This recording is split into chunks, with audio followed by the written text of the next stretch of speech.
Hello friends, my self doctor Rahul Goyal. आज हम बात करेंगे एक बहुत कॉमन टॉपिक की, जिसका नाम है क्राउन एरिया थिनिंग। अब नॉर्मली जो क्राउन एरिया थिनिंग है वो एक तो जो फ्रंट में हेयर लॉस होता है उसके साथ भी अटैच हो सकता है, या फिर अकेले इंडिविजुअल भी वो चीज़ प्रेजेंट कर सकती है। तो अगर फ्रंट के साथ में अटैच्ड है तो हम वो नॉर्मली एक जैसे एंड्रोजेनिक एलोपेशिया होता है उसके पैटर्न में कंसिडर करते हैं। नॉर्मली ग्रेड 2 से लेके ग्रेड 7 तक जब बैल्डनेस का पैटर्न इंक्रीज होता है तो उसके साथ साथ क्राउन एरिया की भी थिनिंग होती है, बिकॉज जो एंड्रोजेनिक पैटर्न है दैट्स वो एक तो अपना फ्रंट से स्टार्ट होता है और क्राउन से स्टार्ट होता है और फिर बीच में आके मर्ज करता है। तो जब ग्रेड 2 या ग्रेड 3 से आपकी क्राउन एरिया की थिनिंग स्टार्ट हो जाती है। अब इसके जो कॉजेज़ हैं, एक तो एंड्रोजेनिक मैंने आपको बता दिया। सेकेंड जो फैक्टर्स हैं जैसे एनवायरमेंटल फैक्टर्स हैं, किसी का डाइटरी इंटेक अच्छा नहीं है, किसी का जैसे टेम्परेचर बहुत ज़्यादा हॉट है, ह्यूमिड है, और या फिर किसी के पानी की सप्लाई जो ड्रिंक करता है वो प्रॉपर नहीं है, तो उसमें भी ये चीज़ें रहती हैं।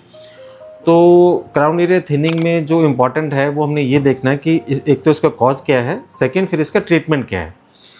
जो ट्रीटमेंट है वो दो तरीके से होता है इसका ट्रीटमेंट। एक जो ट्रीटमेंट है वो तो नॉन सर्जिकल में आता है। नॉन सर्जिकल में जैसे क्राउन एरिया में आपकी थिनिंग अभी स्टार्ट हुई है, जैसे ग्रेड 1 थिनिंग है या ग्रेड 2 थिनिंग है, उसको हम नॉन सर्जिकल जो मेथड्स हैं उससे हम ट्राई कर सकते हैं।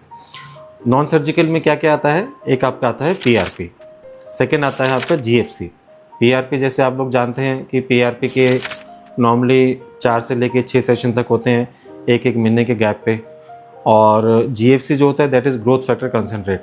उसके अंदर साथ में PRP की जो वायल होती है उसके अंदर साथ में बायोटिन होता है, तो वो ज़्यादा इफ़ेक्टिव है PRP से, और उसके भी नॉर्मली 4 to 6 सेशंस होते हैं, but GFC is always better than PRP।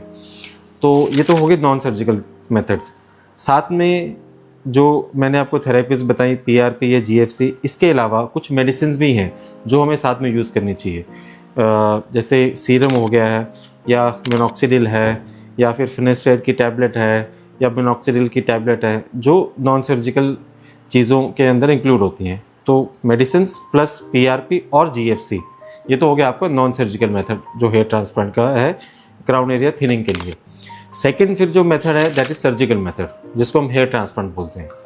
Hair transplant normally उन केसेस में करते हैं जिनमें बैल्डनेस का ग्रेड ज़्यादा रहता है। जैसे मैंने आपको बताया ग्रेड 1 या 2 के लिए जो क्राउन में थिनिंग है उसके लिए नॉन सर्जिकल हो गया। ग्रेड 3 या 4 के लिए या उससे ज़्यादा ग्रेड के लिए हम नॉर्मली सर्जिकल मेथड ही हमें लेना पड़ेगा, बिकॉज PRP और GFC उनमें काम नहीं करती हैं। तो नॉन सर्जिकल में मैंने आपको बताया, सर्जिकल में हेयर ट्रांसप्लांट है। हेयर ट्रांसप्लांट में हमें एरिया पहले डिफाइन करना है, कितना एरिया क्राउन का हमें फिल करना है, उसके हिसाब से हमने एक्सट्रैक्शन करके वहाँ पे इम्प्लांट कर देना है।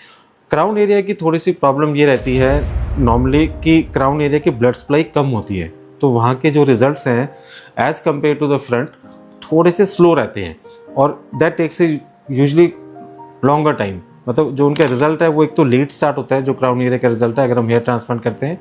सेकेंड, उनका जो टाइम है, नॉर्मली जो फ्रंट का रिजल्ट है वो 9 months to 1 year में कंप्लीट आ जाता है, बट जो क्राउन का रिजल्ट है that usually takes 1 year to 1.5 years। तो ग्रोथ थोड़ी स्लो होती है और लेट स्टार्ट होती है ग्रोथ क्राउन की। बट ऑब्वियसली अगर क्राउन बिल्कुल बैल्डनेस हो गया है तो हमें हेयर ट्रांसप्लांट की तरफ जाना पड़ेगा। अगर थिनिंग है तो we can try with PRP GFC, साथ में उसके मेडिसिन हमें लेने पड़ेंगे साथ में। तो ये एक बेसिक चीज़ें हैं जो मैंने आपको बताई, जो क्राउन की थिनिंग है उसके लिए हम क्या क्या कर सकते हैं। और फिर इसके अलावा जैसे डर्मा रोलर है, मेडिसिन के साथ में वीकली डर्मा रोलर यूज़ करेंगे, उसका एक प्रॉपर तरीका है यूज़ करने का, वैसे यूज़ करेंगे तो उसके साथ भी काफ़ी जो है ना क्राउन की थिनिंग वो इम्प्रूव हो सकती है। तो बेसिक चीज़ें ये हैं सारे।